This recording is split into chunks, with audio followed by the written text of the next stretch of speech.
Recently, Niger, Mali, Guinea, and Burkina Faso have all rejected Western security assistance efforts by kicking the American and French military out of their countries and have since welcomed Russian forces as replacement. This has led to discussions surrounding the establishment of military bases by the American and French military in Nigeria. You may ask, why do global powers want to establish bases far away from home in Africa? Military bases serve as pivotal assets for global powers, offering strategic advantages in various geopolitical contexts. They act as forward operating bases, facilitating rapid response capabilities, intelligence gathering, and projecting power across regions. These installations are not merely physical structures, but symbols of influence and deterrence, shaping the dynamics of international relations.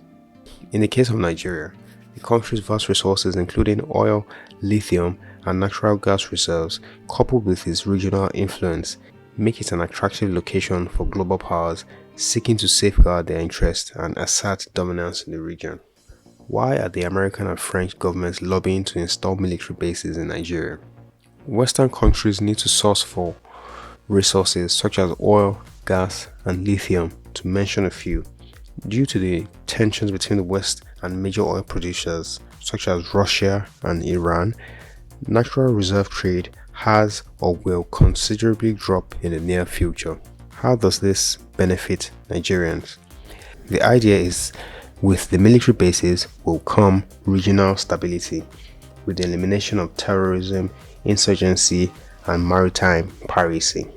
However, looking back at the countries they were kicked out from, Niger for example, terrorists were still able to carry out numerous attacks on Niger military bases, even with the presence of Western military forces. Many Nigerian leaders have warned against the relocation of the US and French military bases from the Sahel to Nigeria. In an open letter to the Nigerian President, Bola Tinubu, the northern leaders urged the government to resist the Western military bases.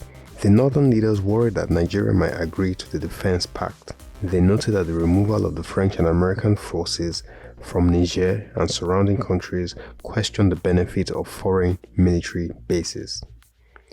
The northern leaders highlighted that US operations in the Sahel have not curbed terrorism, which in fact has grown since the military base was established. They said, the American operations in Niger Republic, for example, were ostensibly to preempt and uproot terrorists from the Sahel region. The result has so far been quite unimpressive, if not a complete failure. It is apparent that the presence of American troops and other intelligence personnel in Niger Republic is not serving any useful purpose. This is for the simple reason that terrorism, far from abating, has risen dramatically since the US began its operations in the region, they said. They warned against Nigeria sacrificing sovereignty and independence for alliances that could have negative future impacts. They also added that the presence of a foreign military base can inflate local prices and living costs and impact local residents. Military base construction and operation can harm the environment, including deforestation, soil erosion, water pollution, and biodiversity loss, affecting agriculture and indigenous communities. This environmental damage could limit economic and sustainable development opportunities, they noted.